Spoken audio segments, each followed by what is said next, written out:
Kevin, first words out of his mouth, I'm getting a lot of credit for Mike Pence's performance.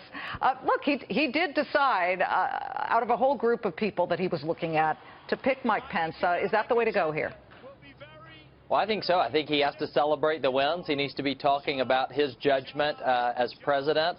And if you're just going to look at this objectively, Mike Pence is turning out to be a great pick. His performance last night was compelling. It was sharp. And it was a sharp contrast to Tim Kaine. In fact, maybe Mike Pence should be coaching Donald Trump for his next performance coming up Sunday. Well, let's get to what both candidates, Hillary Clinton and Donald Trump, can learn from their vice presidential nominees. Julie, what could Hillary Clinton learn from Tim Kaine's performance? To do or not to do? Well, not to do as she should learn, as she has done, not to interrupt. Donald Trump could probably learn from Tim Kaine not to do that as well. What she could learn from Tim Kaine is Tim Kaine fact-checked, and Hillary Clinton did this fairly effectively as well, fact-checked Mike Pence on a whole host of issues. Look, I agree Mike Pence had a tremendous performance in that stylistically he was great, and I thought he did much better than Tim Kaine did. On the other hand, you had a candidate who would not defend his own principle, who would not defend anything that Donald Trump stood for, which I thought was unprecedented.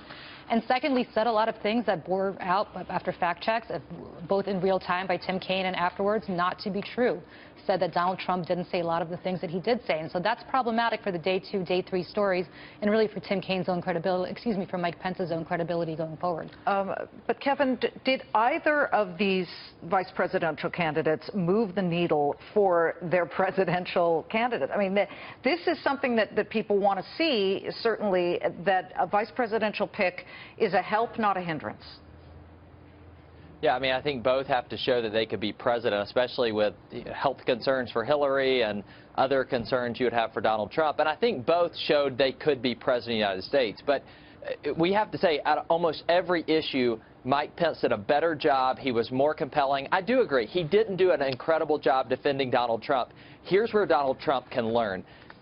Donald Trump needs to not defend certain things as much as he did last time. His last debate, he spent so much time talking about whether or not we should have gone into Iraq.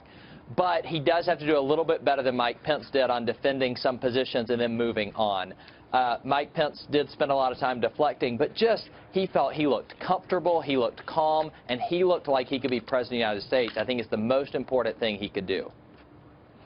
Yeah, look, I mean, ultimately, you've got a candidate who wouldn't defend his own principle on something like foreign policy, where Mike Pence refused to stand with the adoration that Vladimir Putin receives from his own principle, and so on and so forth. And policy after policy, he would not defend Donald Trump. The problem is, for Mike Pence, there was a huge elephant in the room yesterday, and that huge elephant in the room was his own running mate, and it seemed at some point that he wasn't even running in the same election. It was pretty miraculous to watch, but a masterful performance by Mike Pence of avoiding the subject, which was Donald Trump. Kevin, Paul Scott, Julie Roginsky, thank you so much. There will be loads of discussion going forward. We'll have you both back. We appreciate it.